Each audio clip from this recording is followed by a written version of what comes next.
And like how deep do you want to get? As deep as you want to go. So if you don't want to share too much, if you're not comfortable with it, you don't have to. Yeah. You can keep it really level, like surface stuff. If you want to I'm open not right really up. into surface right now. No, I don't think you are. If I heard there's how the any party time. went, and I'm Yeah. like, oh, this is going to be interesting. Yeah. I'm pretty sensitive, but yet Okay. I Okay. want surface. Okay. If at any time you're like, I'd rather not talk about that, or that's too deep, I'm not going to ask you like big deep stuff. Cool. I'm just going to let you kind of guide the conversation, Okay. and I'll just be asking things to follow up on what you say Awesome. rather than do. The 5 Elements of Letting Go, the podcast. Discussing mental health openly and freely, and learning tools and techniques to find peace. Welcome to the 5 Elements of Letting Go. I'm Dr. Jared McCollum, and today with my guest is Tamara Boivin. I'm just going to introduce her. I've known Tamara for over 10 years, I believe. It was I was teaching a class at the library about the health of your children with Chinese medicine. Yeah. And Tamara was there. She'd had a little one, and so she was very interested, always been interested in alternative health and all kinds of stuff.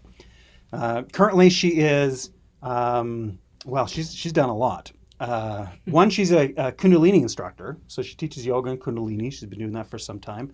I remember I came to one of her, I'm trying to remember the name for the morning session. What do you call it? Korean sadhana. Oh, yes. And 5 I fell a.m. asleep halfway through it. And That's okay. But I got through. And she's also a Zumba instructor. She's a pound instructor. And I think her most important role is she's a community leader. And Tamara, I don't think there's many people in town that don't know who you are and that you haven't had an effect on. One thing she talks about often is building your tribe, where she has built a very big tribe, and she has this huge following of many people that rely on her for guidance and support, not only physically through fitness, but also emotionally. And that's why I wanted to have her on the podcast. We've had some interesting discussions in the past. She's had an interesting life already.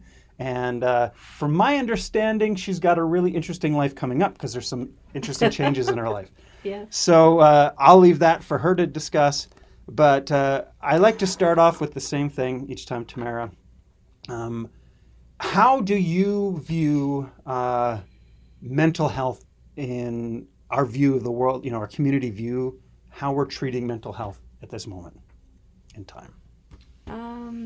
I'm sure throughout tonight I'll probably tear up or may not be able to speak as easily flowing as I would like, because I do believe where we're at right now with our mental health is critical for our community, for our world, and even within our relationships, not only outside of ourselves but within. So mental health currently, how can I put it? I'm fearful that a lot of people are going to be left behind. I am hopeful that with community and compassion and releasing all the judgment and fear-based tactics that is being put on ourselves by ourselves or social media or politically or even just what's out in the community. I'm hoping that we can find a space in which that we can come back together, even if we still have to social distance or be mindful of other people. I'm really hoping that we can just get to a point of what's most important is being with the mindset that we can get through anything. Mm-hmm. And as long as we stay positive and create a good foundation of friendships or work ethics or anything to get us to a point of knowing that we can get through it, I think we have a chance. I strongly believe in humankind, regardless of this COVID stuff, and what is trying to be dictated to us. And I do hope that we come together first and foremost, even with our gut feeling, and then find like-minded people and just try to keep that vibration up in good feelings and positive outlooks. Mhm. So Yeah, I like how you put it on your website, during COVID, this is like the reboot of the world. mm-hmm. And I do think this whole experience has put us in a position where we're having to rethink what's important Oh yeah. and what we really need. And mental health is like at the top of Yes. that Yes. list. Yes. And I think whether it's, our families or our community as a whole or the government, everyone's waking up to that fact that this is the priority and that we've been lacking on giving that focus and attention and permission for a very long time. Yeah. Because I do think a lot of people, one, either don't feel it's okay to talk about our struggles or it's a taboo or something like that.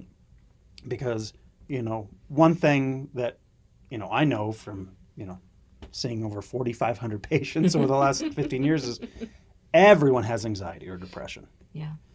And if we don't talk about it and make it normal to share with it and discuss it and support each other in it, we're always going to struggle with it. Absolutely. Now, throughout your life, is there any times where in your past you struggled with mental health or things have happened where you've had to find ways to cope and manage those experiences? Anything you want to share? Well, you could probably look at my tattoo ink on my arm to indicate different times. There's a story of my for life. each one. Absolutely. Yeah, you know what? To be honest, I struggle all the time with it. It's always a check-in. It's always an opportunity for me to try to show up differently and better each and every time and learn from my mistakes. Through the mental health, maybe dips and lows and stuff that I've personally experienced, I would like to feel that I've gained a better perspective and I've gained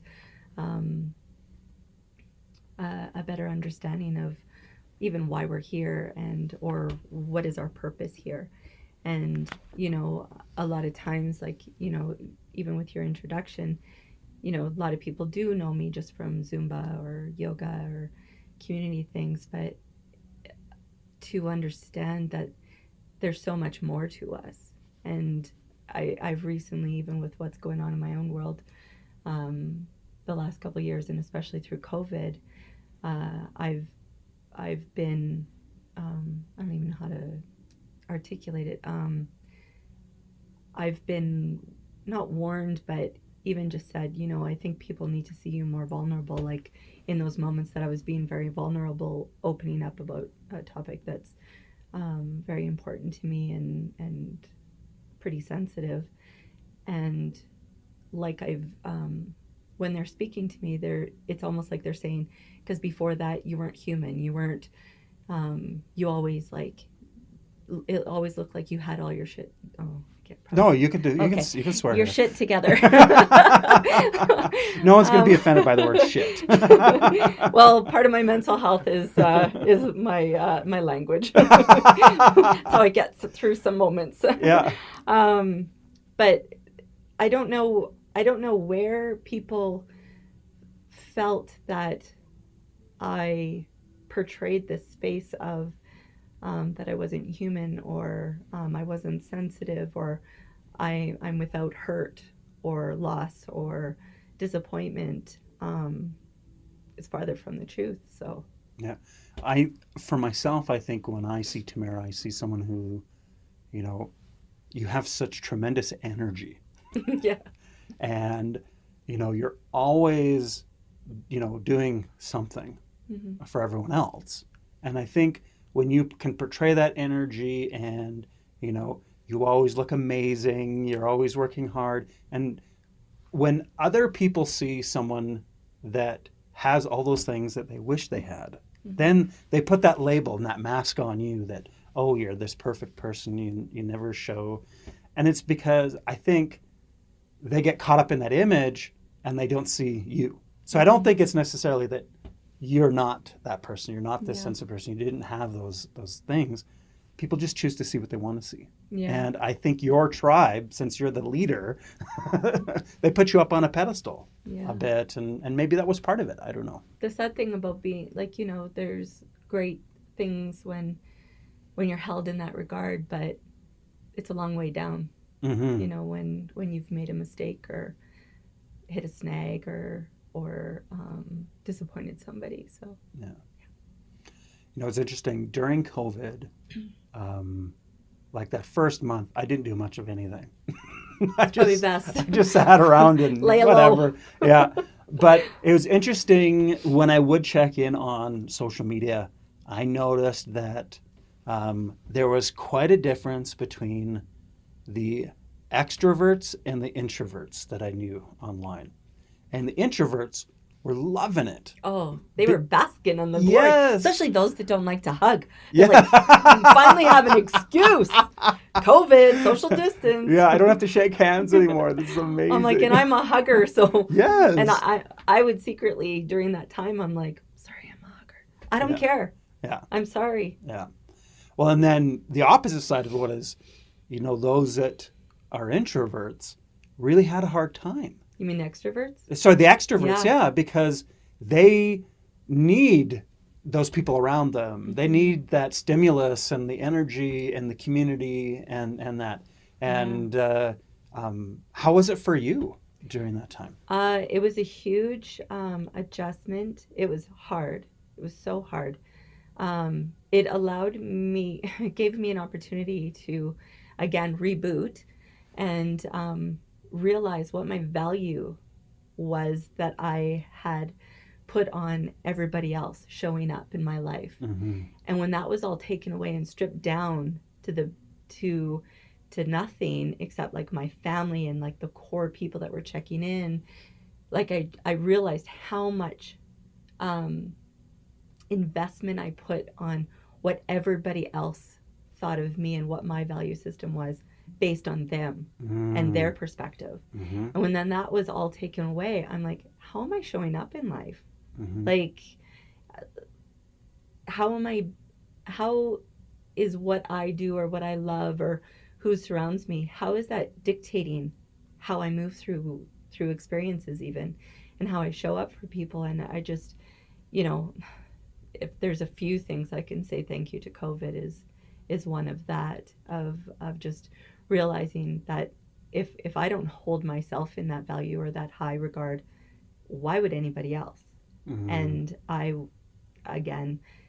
I've been personally going through a big, huge shift and adjustment and growth period, and everything was playing on that. And so showing up and taking away everything that fills my soul and maybe even tricks me into thinking I'm happy or tricks me into busying me so I don't have to deal with some other things that maybe I'm not wanting to look at right now. It was a huge strip down, and it was super vulnerable.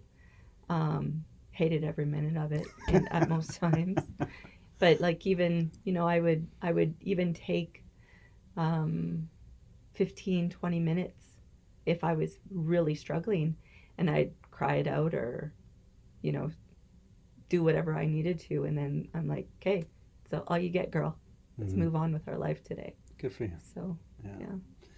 Yeah, I remember during that time, again, I'm, spending, each day with 15 to 20 patients who need me and, always are so grateful when they're feeling better when they leave and all that. And, of course, initially, it was just, I had never gone more than 10 days without working. since I was like 12 or 10, right? Oh. Like I've always worked, I've always been doing stuff. And to finally be, even when I would take, like there was a period, Were you about to say free? Yeah, yeah, in a bit. Because I was going to say, prior to this, the longest I'd ever gone without working is 10 days. And now to have, it was almost 3 months. Yeah. I think initially I was just like, oh, well, who knows how long this is going to last. I'm just going to kind of relax and not do much of anything. And then I started to miss it. And then I was just like, wow, is this what retirement's going to feel like? Is this what being able to do what I want is like? And I did feel eventually that freedom came. And by the time, the 3 months had ended, I was ready to get back to work and get back to doing things. But there's that part of you that misses that continual ego boost from helping others and them needing you and providing that that balance that they need. And you do that continually through your classes, like pump everyone up. They're all like whoop whoop, You're right. That's Tamara's call sign. And we'll be at Walmart. Well, we won't be at Walmart right now because they're making us wear masks all the time. Yeah. But anywhere that if you hear it, it Yeah. means I'm trying to get somebody's attention. Yeah. And usually they stop. Yeah. Hey, Tamara's like, around here somewhere. Yeah. Where the heck is she? I need to start dancing. Tamara's coming. Works for me. Yeah.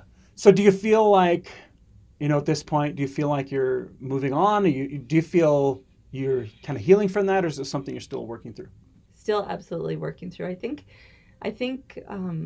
even with what you said about using it kind of like, like let's just surrender into it.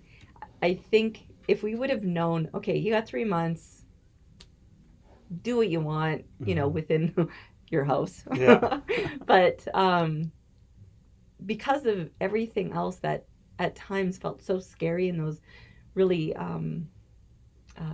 even awkward times where we just didn't know what was going to happen, like the news and the social media and everybody chiming in, it just felt so scary outside of your walls. And so for me now, it's still really unsettled. Yeah. But again, I've projected so much in learning about myself and who is surrounding me, like where am I going and who's coming with me, has been huge. And as much as I may influence and have a big tribe, especially in the past, right now it seems very intimate and getting to know people in a different way, because there's a lot of chances that even like I've had students that come to class all the time but really never got to know them. Yeah. And so through all of this, it's again showed another space in which that we can learn more from each other and really get to know each other. So I'm hoping, but it's an always, like I don't feel settled at all in it, because also we don't know what's going to happen next week. We don't know what's good, like school's coming. That's freaking me out. And, and so I'm just trying to manage all of it, and I'm trying to surround myself with good people that, they don't have to always be there to cheer me up or yay Tamara kind of thing, but I just want good energy, and I want people that are willing to pick me up or to encourage each other or need a helping hand instead of always being the opposite, like like you're emotional vampires. Exactly. But like I love helping and I love being there for everybody, and one of the reasons why I'm not vulnerable in the general public and everything is because that's not how people expect me to show up anyways. That's not going to, if we're all falling apart, that's not really going to help. So I have my team of very close people, including you. Like, I've been coming here forever, and I've taken your courses, like the Art of Letting Go, and I just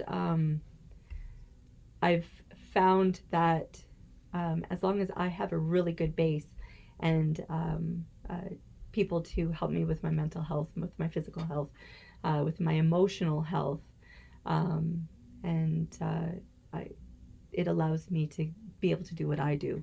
Mhm. So I just hope that come the future, the near future, I hope that I get to still do all of that. So Yeah. It's interesting, like for every patient that's come in since I've been back in the clinic, they'll describe it in different ways, hmm but they're all trying to say the same thing. And the thing that's harming them the most is the uncertainty, yeah, because we love, it doesn't matter how spontaneous we are as people, we still love patterns. We hmm still love regularity and that safety of knowing this is how things are. hmm And we've had things happen in the past where, whether it's floods or tornadoes or whatever, that happens around here, and we deal with that. But to feel like every possible thing happened all at once, and then not knowing that, okay, well, we're going to just, we'll all get together, we'll fix this, and we can move on. We still don't know how to fix it. well, especially when you say we get together, when We when can't. we're Yeah. not allowed to get together, which Yeah. that actually scares me the most Mm-hmm. on why we're being asked to separate and when we as human beings are to be together. So that's a whole other that may get people to call in or something. I know it's not a call in, but I'm sure keep it to yourselves. Yeah. I don't need to hear it. Yeah. Well, and it's, everyone, and I think one of the things that's made this hard on a lot of people is, one, it's still humans running it and making these decisions. And the thing with humans is they continually make mistakes, Yeah. and we're still very infantile as a species. And the other part of it is that, when we're dealing with science, we need a lot of it to get right. Yeah. And there's so little of it. Like the one thing that I think made this very difficult with everyone, and we're dealing with so many discussions on this, is, when things started happening, all the Asian countries, they know masks make a difference. So they all got on masks. They got it under control fairly quickly. In Canada, especially, we had, our chief medical officer, I think her plan was, she was so worried that we were going to run out of masks for the professionals that So they're she just like, better not don't wear promote it." masks, don't wear masks, because everyone's buying up the toilet paper. I think the government was worried everyone's going to buy up all the masks. So they're like, don't wear masks, don't wear masks. We'll just send everyone home, and we'll get this under control. And then when they start opening things up, they're like, oh shit, if people don't wear masks, we're going to have a bigger problem. Yeah, we So can't do now all of a anything. sudden it's like, okay, well, everyone wear masks. And when you have that contradiction, it puts people in a place of distrust. Mhm. And then no one knows who to trust anymore and what's right and what's going on. Like there's a report out the other day where saying that, like, let's say you have COVID and I don't. I don't. She doesn't have COVID. But if neither of us are wearing a mask and we're within that, that space, it's a 90% chance that I could get COVID from you. Mhm. Now, if I'm wearing a mask and you're not, I still have a 75% chance. If you're wearing a mask and I'm not, then it's down to 15%. And if we're both wearing masks, it's like 1.5%. Now, who put that information out? I don't know. Is it true? I don't know. But Probably the same people that said that we are supposed to drink milk. yeah, exactly. So again, we all know there's always contradictory stuff out there. Yeah. And, we can always just make decisions on, well, what's going to be best for everyone. And then now we're dealing with this balance, especially at this point of it. Okay, we need to protect people from the virus, but there's a lot of people that need human connection and contact to manage their mental health.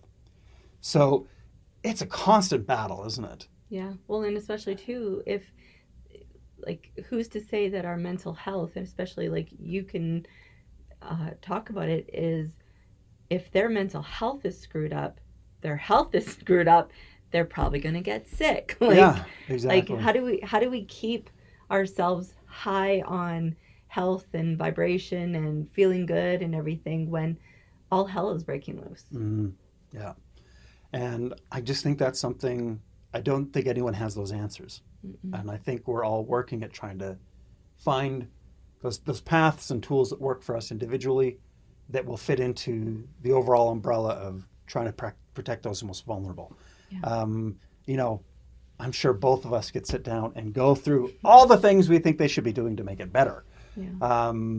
But no one wants to listen to us talk about And also we'll get a lot of hate mail. Yeah. We can't make everybody happy. Surprise, surprise. No, but that's the way it is. Yeah. And but I do think you know, the way out definitely is through all of us better communicating about this Mm-hmm. and finding the middle road. And too much of our discussion, especially online, is, you know, this extreme and that extreme. Yeah. And no one's willing to, well, no, not that no one is willing to. There's a lot of people that are. But those that like their belief systems on either side get so comfortable in it, it's difficult for them to move a little more and Work together. Work together to find a path that's going to work for everyone. Yeah. And, you know, there's some countries and communities that are better at this. You know, there's one south of us that is having a real hard time with it. What? Yeah. How south? and it's creating, you know, almost like this, basically a civil war. Mm-hmm. You know, it's getting pretty dang close. So, and again, you know, it just goes back to proper communication and, you know, not letting our beliefs become who we are. Yeah. And, you know, when you were talking earlier about, you know, you're finding it more about who you are and what you need and all of that. And I think, you know, we all slip into that where we let, you know, those external things or those beliefs influences be who we are, Yeah. rather than taking the time to really connect with who we are. Yeah. You've been doing a lot of that, Oh yeah. you know, kind of connecting and kind of discovering who you are. Yeah. Do you want to talk about any of that? Sure. You don't have to if you don't want to. Yeah, sure. Well, news is out that on a general playing field that I've recently come out as bisexual with my friends and general public. My family, or at least my husband, has known for a couple of years, and that was 25 years of hiding who I was and not really understanding any of it. And that's, I think, one of the reasons why I just thought I would die with that secret. And so through COVID especially has been the most intense of the time, because that's when I told my children, or that we told our children and my parents and a few selected friends, to just try to gain data. Yeah, on how people are going to respond. Yeah, and that I could still be loved and still be treated like I'm a good person. And then recently had a huge birthday party this summer, and yeah, it came out to the masses. Yeah, with unicorns and rainbows and everything. And drag queens. It was the best.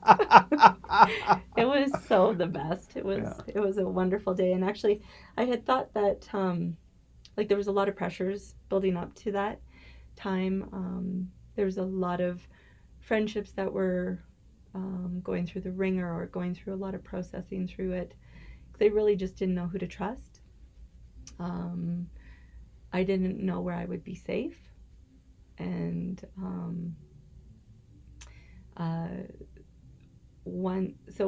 some people at the party had, you know, like there was even grown men that were, anytime that they talked to me after I'd come out at the party, with the help of the drag queens, Mm-hmm. they had came up and were like visibly moved, crying and things like that. And you know, it was very, very, very, very touching for me to be so accepted by a big, huge group of people that I really respected and were part of my life for a little bit of time and a lot of time, depending on who was there. And, you know, I still had people that had asked, you know, like, do you, like, is it like a huge weight has been lifted? And it felt good, but it hadn't been lifted. And it wasn't lifted until I posted it publicly on social media. And Mm-hmm. I didn't know if I would do that. But after somebody had secretly videotaped it, not in a bad way, Mm-hmm. but they just thought that maybe that would be a moment that I would like to reflect on later. And so they had sent it to me on the a couple days after, and how visibly emotional and immediately I got from watching it and listening to what I had said and watching my husband hold my chest, because a lot of his mom thinks that he was just being a pervert. And meanwhile, he was trying to keep my chest from exploding. Yeah. My heart was beating so fast. And it wasn't until I saw that, and I just knew that I needed to just put it out there and take control of my life again, because like for 2 years everything changed for me, of just being vulnerable, which Mm-hmm. I can handle a little bit of vulnerability, but to the mass of how intense it was, and I just wasn't showing up the same way Mm-hmm. in my relationships, and I wasn't showing up in group settings, and I was kind of just walking like a zombie in a lot of times, Mm-hmm. because I was just so scared. Yeah. So I think it's, I think you can only repress who you are for so long. And eventually it gets so heavy and so harmful to you mm-hmm. that, you have to bury it so much who you are. Yeah. It's hard to connect with who you are anymore. Yeah. It's interesting, Tom and I had, he was in the first episode of the podcast, and he kind of shared with me his experience as he went through that. And it reminded me of like my best friend, Andy, and his whole experience of coming out in his 40s. Yeah. And where... I know, I'm 47. Yeah. Crazy. She does not look like 47. Sweetheart. Maybe 29. Ooh, Okay. Now, I know for Andy, he had known he was gay, or at least had those feelings from a very young age. But mm-hmm. being raised Mormon, he wasn't even allowed to ponder that as an option in his life. Yeah. But those feelings were always there. But he could never accept it. That's mm-hmm. who he was. And so he threw himself into his work, and he worked his ass off, and he built a multi-millionaire company and all of this. And, it wasn't until, he's married, he's got his kids, he's got everything. And then he's just like, you could tell it was affecting him, mm-hmm. Those last year or two before he finally, embraced. Was brave enough. Yeah. And, and then to see that shift when he finally let everyone know and embraced it, it's beautiful. Mm-hmm. And then so through my experience with him, I've met a lot of gay and bisexual people through that. Of course, now I have 2 sons and, all this. But I find, and again, this isn't strictly to the LGBT community, but people who embrace their true selves are so much more fun and attractive. Yeah. Yeah. Because there's this confidence and peace in finally being who you are. And when you can embrace that, you feel unstoppable and you can do anything. Yeah. And unapologetic. Yeah. Yeah. Yeah. Like you were saying earlier, like, we tested the waters and we shared with some people to see if they're still going to like me. And, and I'm like, who the fucking cares? I know. But initially it's hard. Was very hard. It was, I have been, I don't even know the word for it. I've been held in a space in which that what people said or thought really impacted me. And through this, I've had to let go of a lot of different energies and it makes me sad to think that we have to go through that. But if that means that I get to live my best life when I already thought I was living my best life, like, because, like, Mm-hmm. keep in mind, like, through those 25 years, I seriously didn't think I was in the closet. I just thought I was confused. I had Mm-hmm. nothing to confirm anything Mm-hmm. except a kiss like 25 years ago Yeah. that royally screwed me up. But yet I lived on the gayest street you can imagine in Vancouver, Uh-huh. on Davie Street. Do you Yeah. think that I tried to look at that side of myself? Heck no. Yeah. Like, and the times that I was dating before my husband, I never even thought twice to look at that side. Mm-hmm. So I just felt that that was just something I would just die with. Yeah. And especially after being with my husband, like, we just celebrated our 20 years together, that where would you invite that conversation? Yeah. So I just felt that that wasn't fair. And I wasn't without, like, I was happily in my marriage. I love my life. Every day I felt better and better, and I seriously thought I was being authentic, like, through and through. And Mm-hmm. it wasn't until I accidentally said it out loud, that I realized everything was going to change. Yet, thank God, because everything has been better and better and better, Mm-hmm. including my marriage and my family life. Like, I've never, I would never have thought I could love my husband more, is when he's walking towards me, knowing what he knows about me, and wanting to support me in my life of living as a bisexual woman, and trying to understand that of myself. Mm-hmm. So Yeah. it's and my children have, um, I'll probably cry. That's okay. They've just been so amazing. Yeah. And they're very sweet boys. Oh, they're the best. Yeah. I would never have thought my children could love me so much. And they're just like, through every part, they have, like, whatever you need, Mom. Like, they are not, they're thriving. We're thriving. Like, I want my children to see what love looks like. Mm-hmm. And they see with my marriage is love, and my husband chasing me around the house, like, Mm-hmm. like, I would rather them see that than be destroyed by a secret, or um, something that I need to feel ashamed of. Mm-hmm. It's again, I hear similar things from people about, oh, I hope you don't get divorced because, for the kids' sake.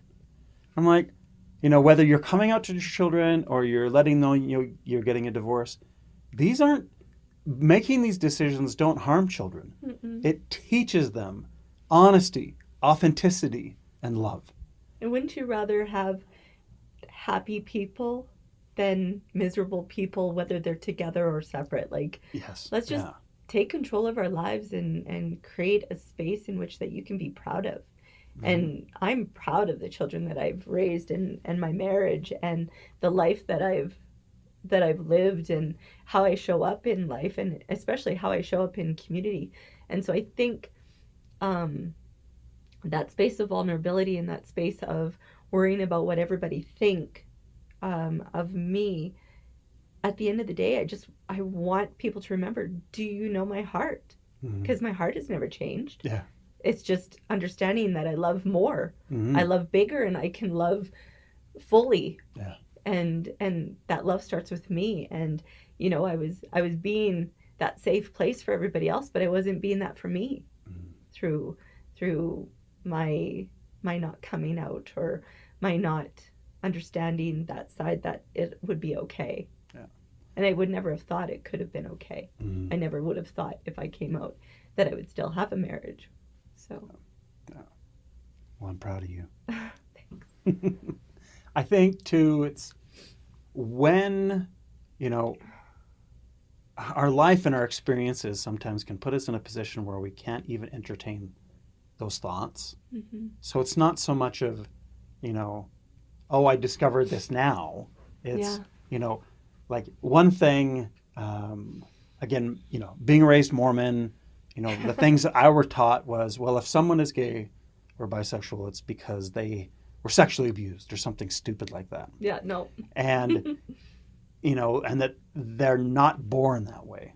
Well, that is wrong. They are. Mm-hmm. And, you know, you can't change that in someone.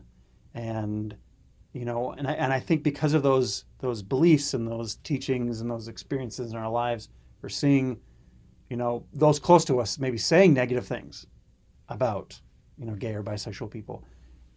It's not this something that you purposely make these decisions. Oh, I can never share that part of me because they'll say this, but it's this subconscious Mm-hmm. thing that just piles up, and Yeah. those comments and those words and those things, they kind of bury down your true self, and you know, there's that weight Mm-hmm. on you, not allowing you to be true to yourself Mm-hmm. and embrace that.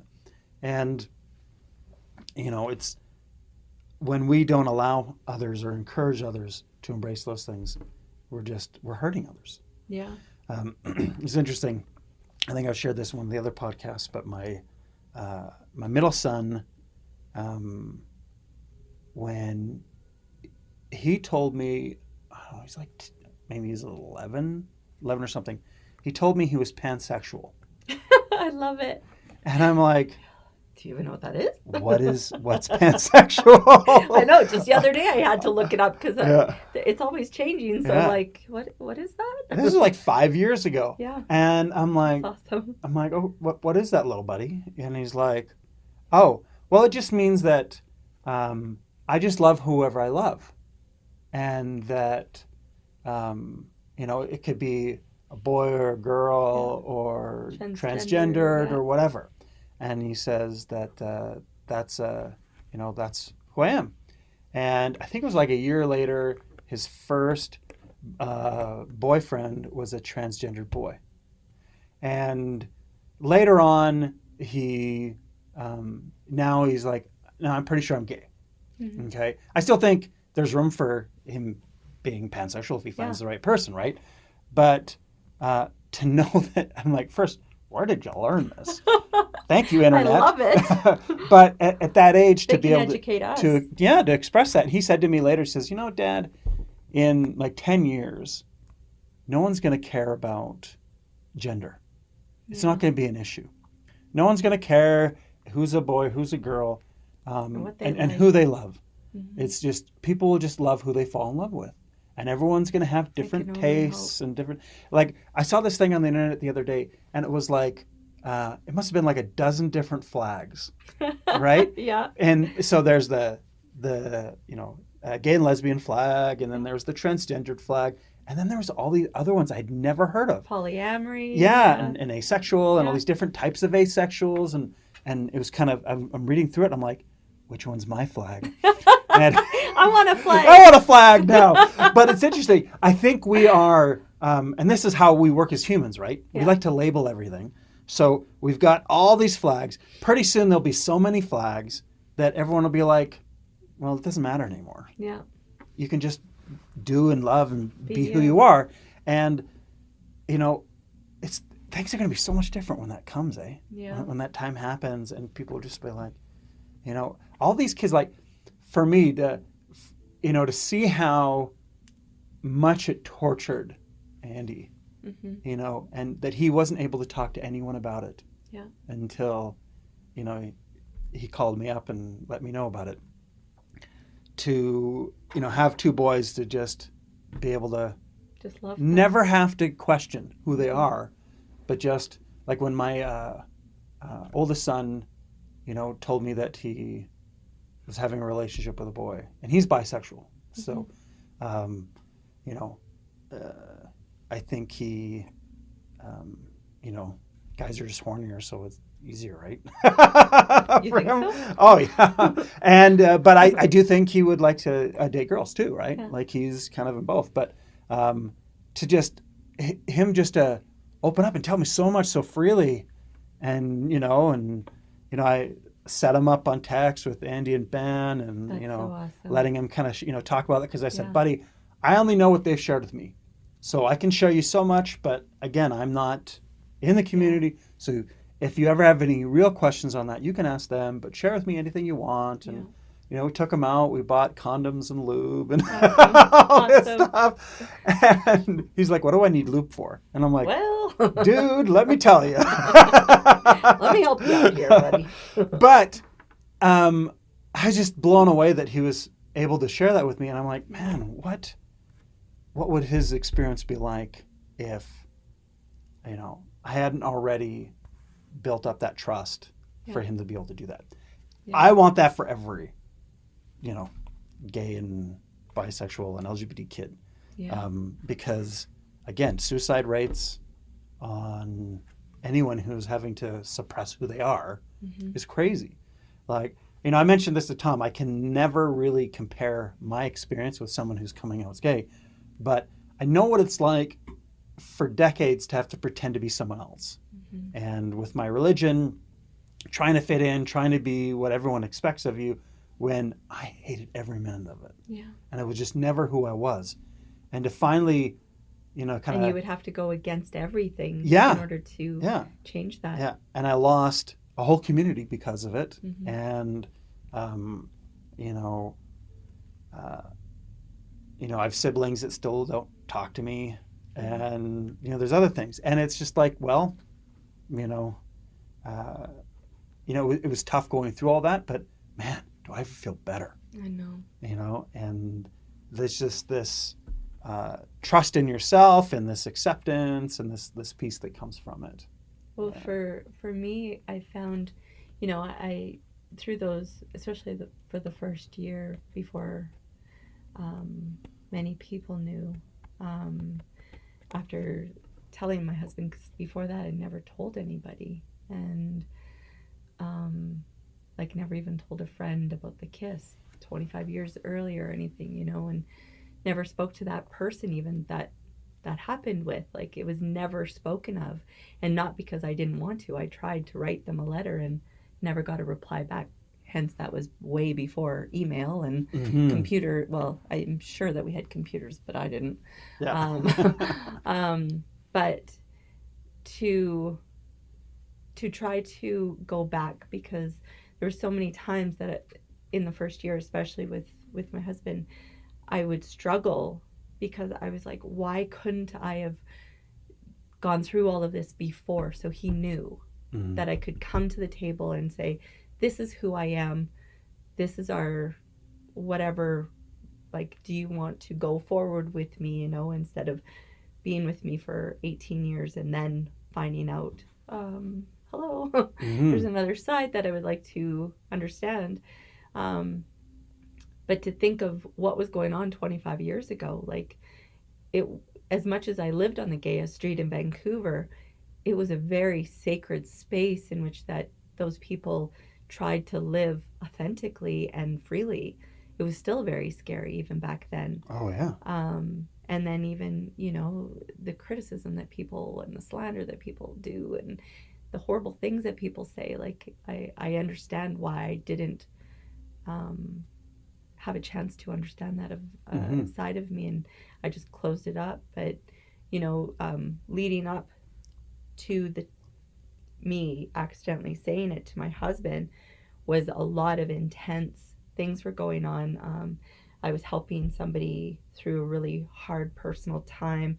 A couple of my friendships I was losing because I was giving so much of my time to this other person that needed my attention, and I felt like I could fix everything for them, which I cannot, because that is on them. Yeah. And then led up to the fire. We lost the house right beside us, and during the time that that fire hit, I was actually at the hospital trying to visit somebody I had just stayed in the hospital all night with 2 nights before, trying to keep them alive.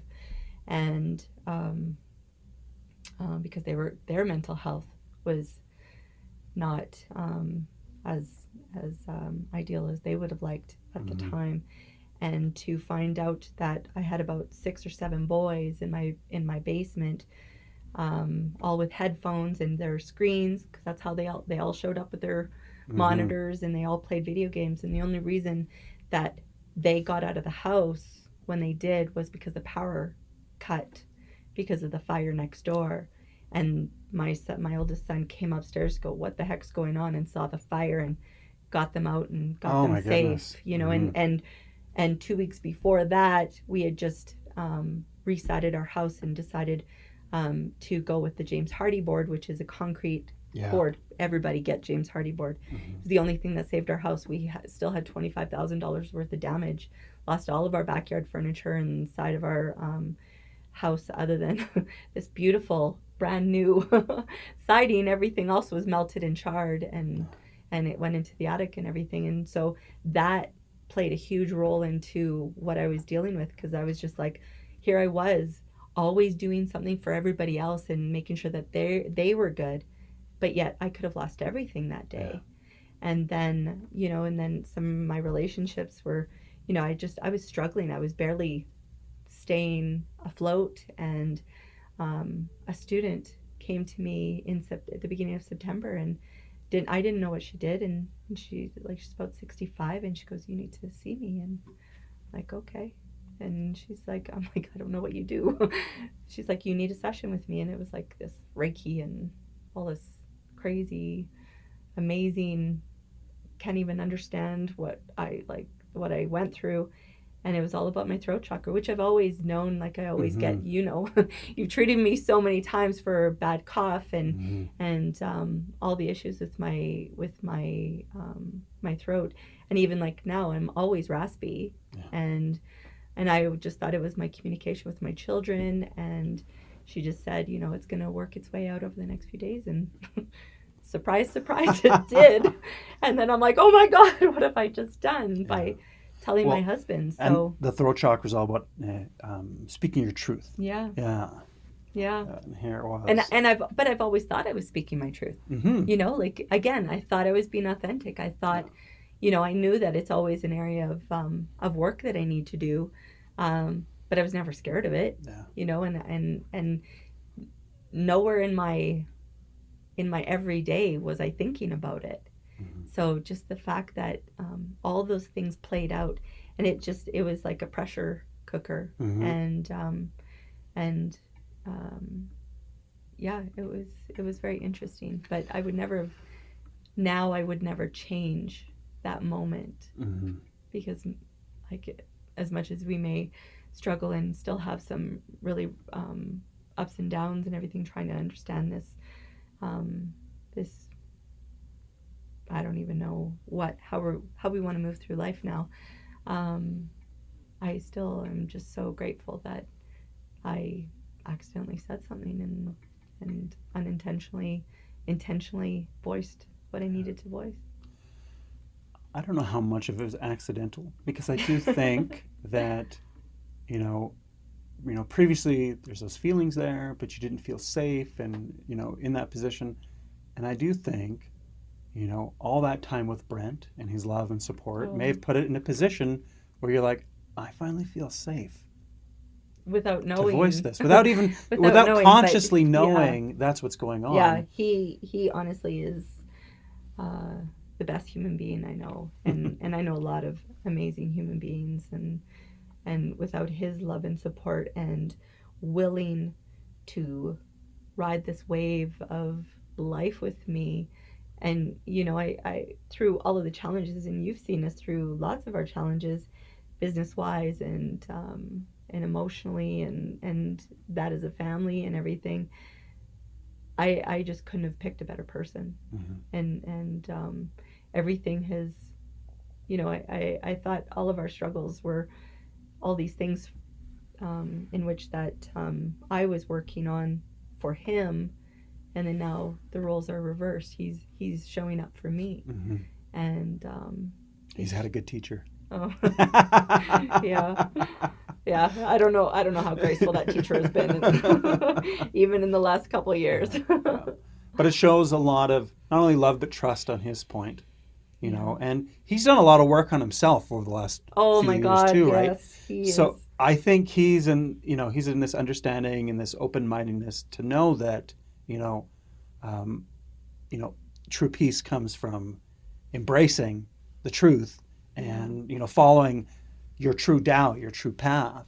Yeah. And to see that, you know, here you are being honest and embracing your truth, I do think for the person he is and the experiences he's had, you know, I'm sure there's a part of him that's just like, well, this is right, this is normal, Mm-hmm. this is a true progression, and you know, I love her enough that I know I need to support and Mm-hmm. walk this path with her. And you two don't know where it's going, and that's okay, because you know, when you love each other enough to, you know, walk whatever path, you know, you're following, Yeah. you know it's going to work out. Yeah. And as long as each other feel supported and happy and loved, Yeah. it's And going to well, work in out. every day, like, we've gone through counseling to try to understand, not necessarily the side of me, but to communicate. Like, that's all our counseling was, that it was a safe space in which that we can speak, but we always made sure before any session that there was nothing hiding. Like, we may not know how the conversation is going to go or how it's now going to be articulated, maybe with better communication and everything and better tools, but there was never a surprise. And then after, we always went on a date right after, and I'm sure our counselor in Calgary was thinking, who are these people? Because we made sure, like, we dressed up to the T's. Yeah. Like, there was never jeans or anything. Uh-huh. Like, we were going out to connect and to look good for each other and, Yeah. and feel that closeness and but knowing that each and every day that we're making a conscious decision that we want to live our lives together, at least today and hopefully tomorrow and the day after. And like, I want my life to be with my husband. I want my life to be with my children and my family and my support and the family in which that we've chosen as well with our friends. And I can only hope that that just gets stronger and better because we get to live our most authentic lives and feel good and hopefully balance out that mental challenge or that emotional challenge that comes with so much fear and worry and worry of judgment. Mm-hmm. So yeah, it's interesting, you know, that with all the craziness that's going on in the world, everyone would probably think, "Holy crap, that's a lot of craziness in your family," but you know, it's just from where you two are coming from and your experience together, you know, that just seems like this is nothing compared to what's going on outside your home, right? You know, like everyone would think that this would be the worst thing to deal with. Yeah. You know, how it's going to affect your family and your marriage and your future and all this. Yeah. But you two are just like, we got this. Yeah. You know? But even the opposite of like everybody putting out like this whole COVID and everything, I'm like, that is nothing in comparison to what I'm dealing with personally. Because like even, there is I think about 3 or 4 posts because I do not post social media anything about vaccination, anything about politics, or religion specifically, because I know that we all come from different areas and I just want to show love and support and that we can be there for each other in whatever that looks like. And so during the time of COVID, I felt compelled a couple times or 3 to 4 times to post something, and the judgment and the criticism that I received privately and publicly could have destroyed me, especially on how vulnerable I was. And the whole reason I actually posted them is because of how vulnerable and what I was personally going through. Mm-hmm. Like one was specifically about people were judging people of during Easter long weekend of being on the highway, like stay home. And I'm like, you don't understand. That was when I was going to go tell my parents. Mm-hmm. And I was finally not brave to do it. And then all this criticism and everything. And I was just like, you don't know. you don't know what somebody's going through. You don't know what motivates somebody Yeah. to fight to get to the other side. Mm-hmm. And I don't, I'm very mindful of what I post, and I'm very mindful of how I show up in a lot of times. But I would like to believe that even if not everybody believes in what they see or what they're perceiving or what they think, that they would still have an understanding of a grace period Mm-hmm. of knowing that person Yeah. in how I've always been or how I've always showed up.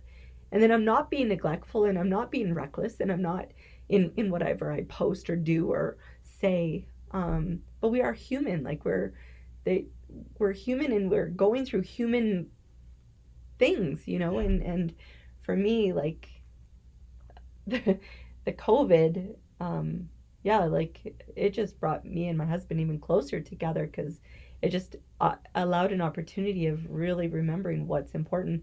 And then also it kind of cleaned house on a lot of relationships that I had, which I wasn't too Yeah. excited about because I genuinely, I, as much as everybody's like, you know, you have friendships for a purpose, a season, whatever it is. Mm-hmm. I would like to believe that that's all bullshit. And I would just like my friendships. Mm-hmm. If I'm going to give my energy and my life force, I want it to be for something. Mm-hmm. And it's not for an expiry date. Yeah. You know, so I'm still working through that Yeah. without feeling frustrated and angry, but I do believe that those that have showed up in my life in the way that they have, and whether they're still in my life or not, or now thriving or flourishing or you know just taking a break, I'm happy and I'm happy with who I am, regardless of what they think. So good for you. It's so weird how, you know, you put an internet cord between two people and people feel they can say anything. Ugh. You put people face to face, would they say those things to someone they know and care for? No. It's so weird. Like you know, there was a period of time in my life when I was like leaving the church where I put up a lot of angry stuff. I'm sure you remember some of that stuff. And you know, Krista always, you know, she's always so amazing when I do stupid shit. She's like, oh. But she's just like, sweetheart, I know you need to, you know, get that out or say those things, but you know, the best way to get back to anyone is just living your best life. Yeah. And show them that how much better, you know, making this change has made your life better. Yeah. And so I try to follow a pattern now where if I want to make a comment or a post, I write it out and then I delete it. If all else fails, just delete it. Yeah, that's probably best. Like, I am freaking hilarious online, but no one sees it because I just don't post it because I know it's just going to piss somebody off. Oh, yes. Little peanut galleries. Don't we just love them? Yeah, so now I'm just like... nothing better to do than...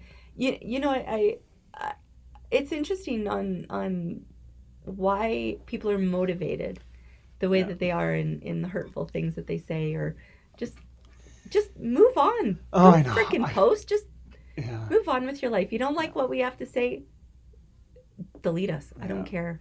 Everyone wants to be right. Everyone wants to be the warrior for the right point of view, and they don't stop to think about how it really affects people. Mm-mm. And all it does is create a wedge and further,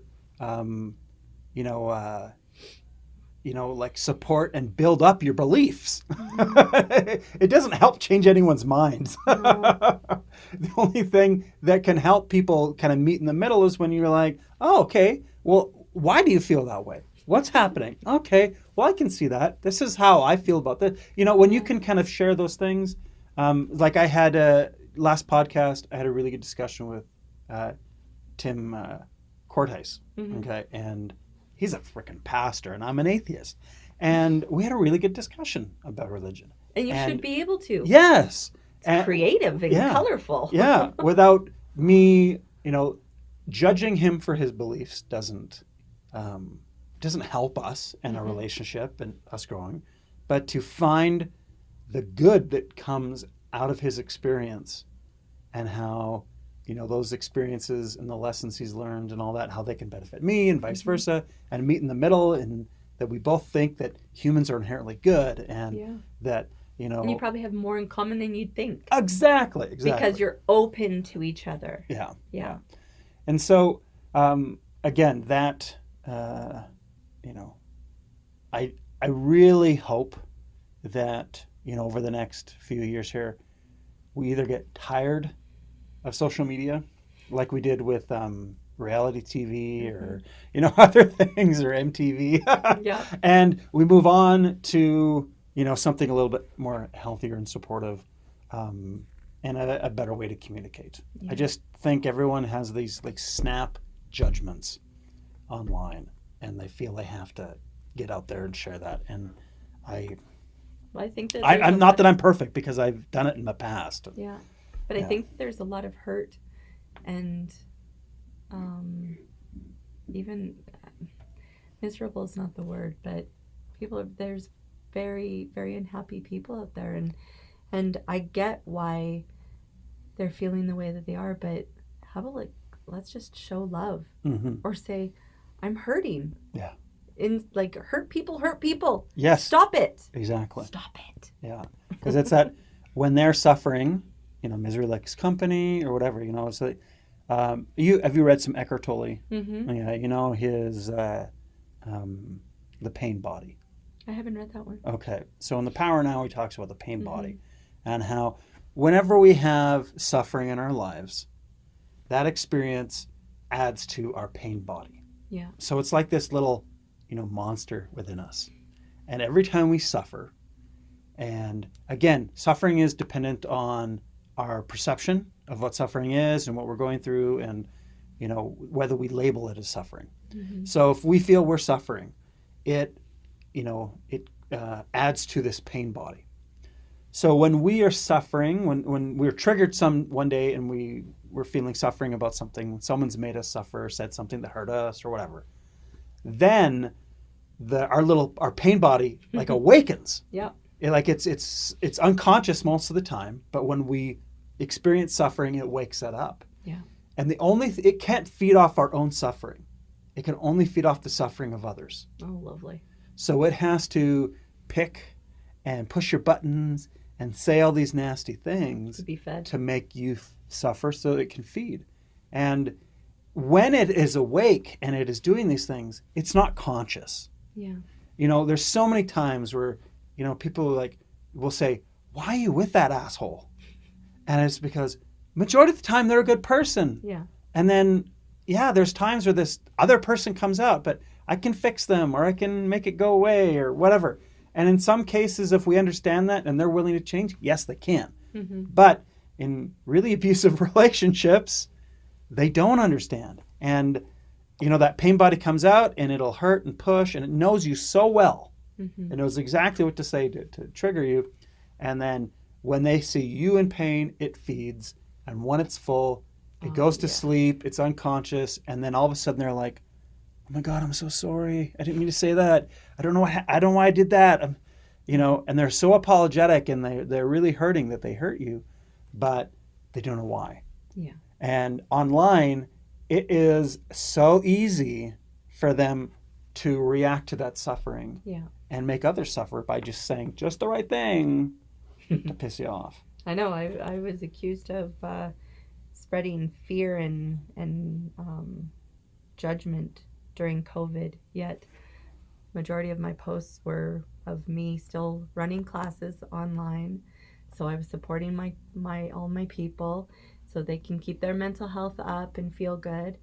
And I did a fundraiser online during COVID for Studio Me, and all I ever posted was about community, and yet I'm accused of the very thing that would hurt me the most. Yeah. Of spreading fear and separating people, and they knew exactly what to say. And I think people need to understand the difference between you expressing your fears and expressing your vulnerability, rather than, trying to spread fear. Yeah. There's a big difference between saying, hey, this is how I see this situation. This is how it's making me feel. I want my people. Yeah, I want my people back. I want things back. And, Yeah. People need to take a step back and recognize Tamara's hurting. She's just expressing herself. She's putting in her feelings. This is what she needs. Yeah. I don't have to tell her she's wrong. I don't have to make a judgment on it. No. I just have to recognize that you're hurting. Yeah.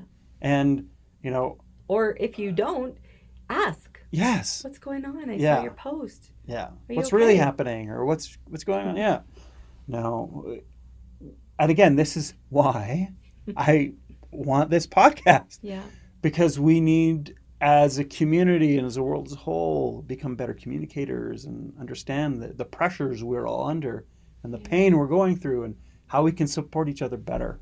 Yeah. So what are your tools and techniques? What are the things that you do for you to help manage your anxieties and stresses? I would say first and foremost, thank God for Kundalini Yoga, that it was brought into my life as a student. For me, it is part of my everyday. So I'm grateful that I have that tool in my pocket of breath work and remembering that I can get through anything, and that determination of pushing through really uncomfortable situations, whether it's physical, emotional, or mental. I would say also just really trying to find time, remembering what you love, things that you enjoy. I'm sure that there's a lot of people especially through COVID and that time of trying to keep their mental health optimal, were taking up things that maybe they've always wanted to, taking up crocheting or something. I don't know what. But that reading really positive things, not necessarily to say hey, you better be positive, but really I was just reading Untamed through this, and I started writing down little excerpts of things that I feel like in those dark times, or those moments that I just didn't feel as hopeful, that I would just reread them. And I've had the intention of putting little stickies all over everywhere, but I still haven't done that. Movement, I'm grateful for the type of classes that I get to teach, but it's not even the things that I teach, but I also like to go to classes. So thank goodness some classes are back in effect, because I'm not, I'm like with everybody else. I don't really like online classes, and I will teach them, but it's not intimate at all. It's not, you feel alone. I don't need to be because all I see is me, and I'm I'd rather see all of you in there. And so yeah, classes. I think writing down and journaling has been very helpful. We can always do that more, and even an exercise that has helped in the past is even just at the end of the day writing your gratitude, and then do that every time that you feel gratitude, and by the end of the month you're filled with a whole whackload of things to be grateful for, and not focus on all the bad stuff. And and really, if anything, just finding people you love and trust, and people to laugh with, and people to just even purge, and know that you are safe, because they are not going to have judgment. They know that you're just going through something, and you're not there criticizing people or anything, or talking smack of anybody. You're truly trying to understand yourself, so you can be a better friend, or you can be a better human being, and just having a good foundation of people around you, I think, and then even treatments like yours, where it's just moving that energy, and there's just so many wonderful things that we can do, and hopefully continue to find. Yeah, there's also all kinds of adjustments right now, finding what's going to work for us because some things are taken away and things Yeah. have changed and adjusted. Reimagine. Yeah, Let's exactly. reimagine Yeah. our world. Let's make it even better. Yeah. Yeah.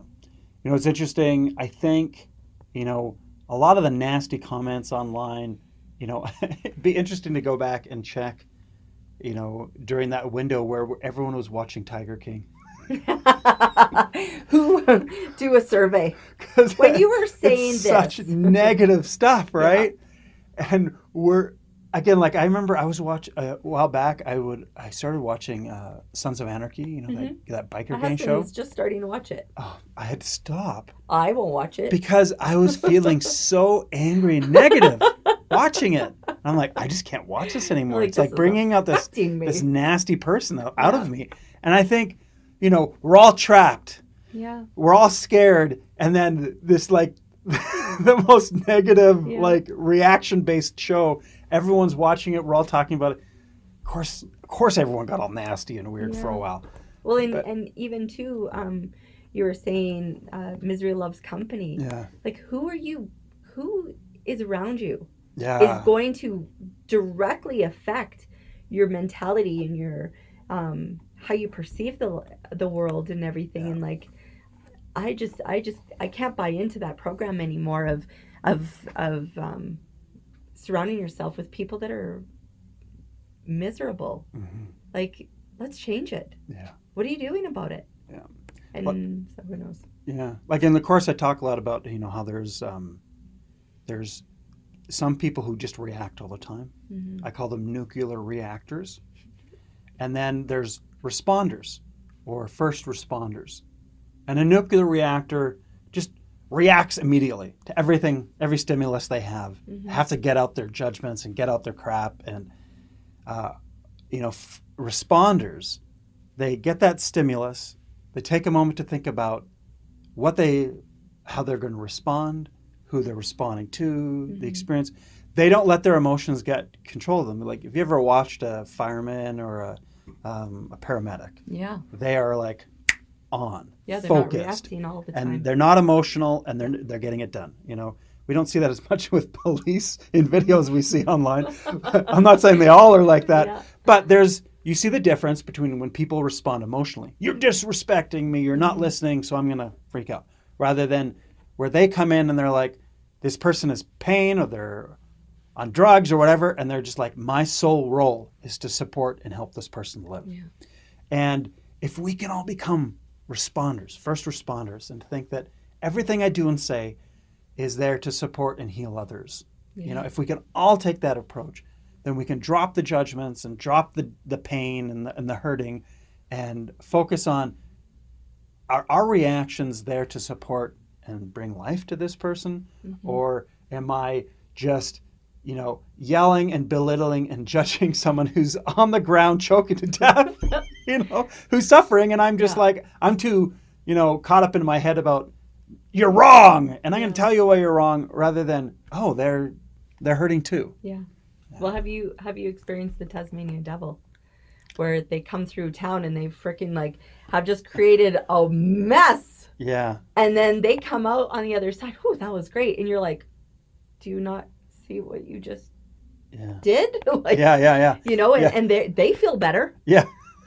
I'm glad you feel better, but you have left havoc. Yeah. So it's an interesting time with people, and I just hope that they find that we can all find our balance and what is right for us.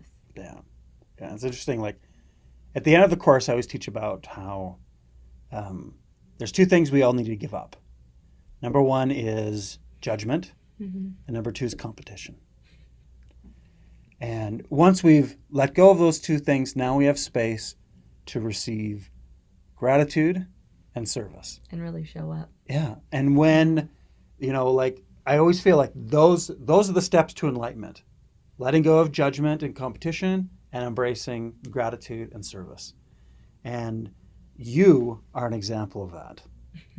Because, as we all struggle, but I see you all the time. You're out there expressing gratitude continually and always looking for ways to serve others. Mm-hmm. And you are a gift to our community. Oh, thank you so much, Jared. Yeah.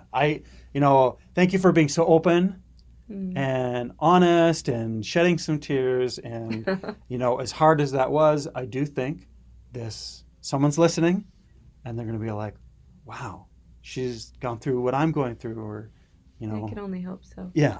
More people need to talk about it. Yeah. Or someone's going to be listening to it and they're going to be like, wow, that's the first person I know and I care about that's LGBTQ. And once we know someone, our acceptance changes. Yeah. And, again, discussions like this just open us up to thinking differently and caring more about others. And I want to thank you for contributing to that. Thank you so much for having me and taking the time. Thank you. If you want to learn more about Tamara, she's on Instagram at Tammy Truck Girl. Tammy Girl Truck. Tammy Girl Truck. I will write it in the notes. It will be correct. And also her website, I'll have it in the footer notes for this, where you can join her for a wonderful class of movement, in person or online or whatever it is. And as things open up, I know she'll be everywhere. One of our favorite places always at the beach on Wednesday nights. Yes. We're not on the beach anymore because of COVID, but we are on the parking lot every Wednesday night at 6:30. So. All right, and that's at the beach house. Yeah, the Crystal Shores Beach House. All right, then you can just show up, people. Yeah. Become part of Tamara's tribe. Yes, please. It's worth it. All right. Thank you might so even much. see Jared there too. Yeah. Every once in a while, I show everyone how much better they're at Zumba. Oh shoot! No way. Tom and I talked about him letting me co-teach with him. That's in awesome. Zumba back I in could the day. totally see it. Yeah. Totally see it. It's awesome. Yeah. Thank you so much. I appreciate your time, and this is really going to make someone's day when they listen to this. Thank you so much. All right. Take care, everyone. Peace, love, and always remember someone else is out there suffering, and you can be that first responder to lift them up. Absolutely. Thank you. All right. Bye. Bye. All right. Thank you for taking the time to listen to this wonderful conversation with my dear friend, Tamara Boivin. She's gone through a lot, and, it's just amazing someone can show such vulnerability, humility, and trust in sharing their experience with us. And I'm very grateful for her for that. And I hope all of us, as we, listened and, watch this video and this podcast, that you can show some compassion and kindness in the comments, and as you share, to recognize what she's gone through and to just accept her for who she is and express that love. I've known her for a long time, and it's interesting to see her progression. She was very earth when I first met her, incredibly compassionate and caring and worried about everything and try to control everything, writing notes about everything. And then, one thing, she couldn't even watch the news. She had to not watch the news, because if she saw someone suffering or someone in pain, she had to find them and help them. So she just had to stop watching the news for a while. And, she takes that energy and that love and compassion that she has out in the community, and she's always looking for more people to care for and love and support. And I hope we can show her that same love and compassion and support through this transition for her.